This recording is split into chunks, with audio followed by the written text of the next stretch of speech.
문어에서 제17편 양화편 23장의 내용을 구글 노트북 LM AI에게 양심 분석을 시켰다. 질문. 자로가 여쭈었다. 군자는 용기를 숭상합니까? 공자께서 말씀하셨다. 군자는 의로움을 최상으로 여긴다. 군자가 용기만 있고 의로움이 없으면 난을 일으키고 소인이 용기만 있고 의로움이 없으면 도적질을 하게 된다. 위의 공자의 말씀을 양심의 원리로 분석해줘. 답변. 주신 공자의 말씀을 양심의 원리로 분석하면 핵심은 용기라는 힘의 발현이 의로움이라는 양심의 원리에 의해 반드시 제어되고 인도되어야 한다는 점입니다. 공자께서는 의로움을 최상의 가치로 보셨는데 이는 양심을 구성하는 주요 원리 중 하나인 정의의 역할과 긴밀하게 연결됩니다. 1. 의로움의 역할 분석. 공자께서 군자가 의로움을 최상으로 여긴다고 말씀하신 것은 양심의 6대 주요 원리 중 정의 원리의 중요성을 강조한 것으로 해석할 수 있습니다.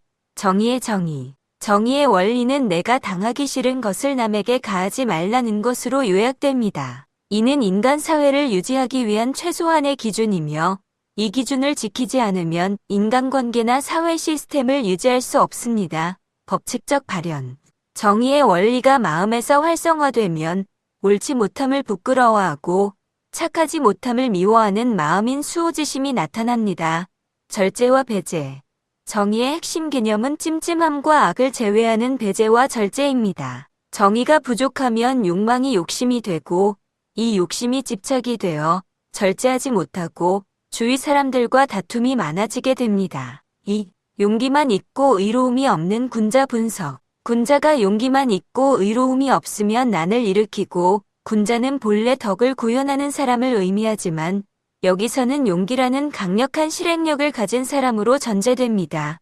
용기 실행력. 용기는 어떠한 행동을 추진하는 힘이나 능력으로 볼 수 있습니다. 양심의 원리를 구현하는 방법 중 하나인 역행은 선에는 사랑을, 악에는 정의를 구현하는 실행의 단계를 의미하며 이는 용기를 수반합니다.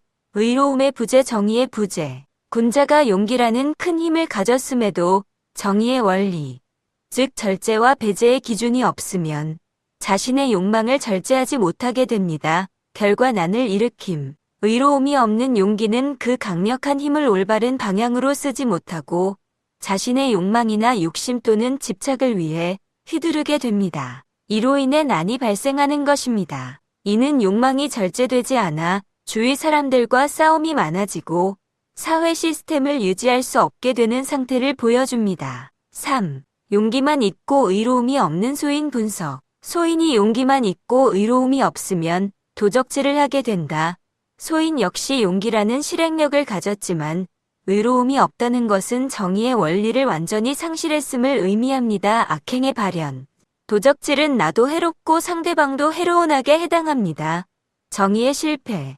정의는 내가 당하기 싫은 것을 남에게 가하지 않는 최소한의 선인데 도적질은 이 기준을 직접적으로 위반합니다. 즉, 정의 부족으로 욕망이 절제되지 못하고 지혜 부족으로 설득력이 없는 판단으로 자신의 이익만을 고려하여 타인에게 해를 끼치는 방향으로 용기를 사용한 결과입니다.